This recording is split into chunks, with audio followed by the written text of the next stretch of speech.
இன்றே டவுன்லோட் செய்து உங்கள் ஃபேவரட் ஷோக்களை என்ஜாய் பண்ணுங்க. உங்களை எந்த சூழல் எந்த வயதில் உங்களை தற்கொலைக்கு தள்ளுச்சு? பையனை வந்து ஒரு பொண்ணு மூலமாக லவ் பண்ணி ஏமாத்திரி பண்ணனால அதில் வந்து பையன் பாதிச்சிட்டான். அதில் மனநலம் பாதிச்சு தனியாக நைட்டு 1 மணி 2 மணிலாம் எழுந்து தனியாக சிரிக்கிறான், பேசுகிறான், அழுகுறான் பையன். அதனால் அவனை கூப்பிட்டு போய் சைக்காட்டிஸ்ட்டை போய் காமிச்சோம்.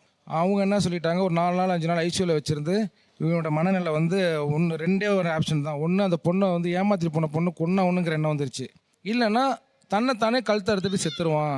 ஒன்று அந்த பொண்ணை கொலை பண்ணணும், இல்லை தன்னை சூசைட் பண்ணிக்கணும். ஆமாம், அப்படி என்ன வந்துருச்சு? ஆமாம் அப்படின்னு சைக்காட்ரிஸ்ட் டாக்டர் எங்கள் கவுன்சிலிங்கில் எங்கிட்ட சொல்லிட்டாங்க. அதனால் நீங்கள் பையனை பத்திரமா பார்த்துங்க அப்படின்ட்டு.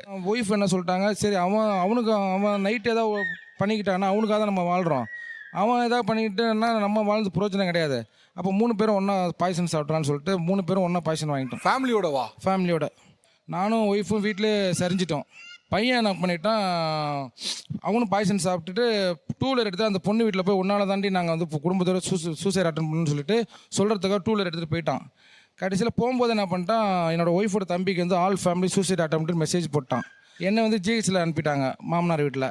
ஜிஹெச்சில் இருந்து டிஸ்சார்ஜ் ஆகி ஒய்ஃபை பார்க்கறதுக்காக போகிறேன். எனக்கு வெளியுலகம் தெரியல, ஹார்ட் பீட் அப்படியே குறைஞ்சிட்டே வருது. நானும் என் பையன் பார்த்துட்டே இருக்கோம்.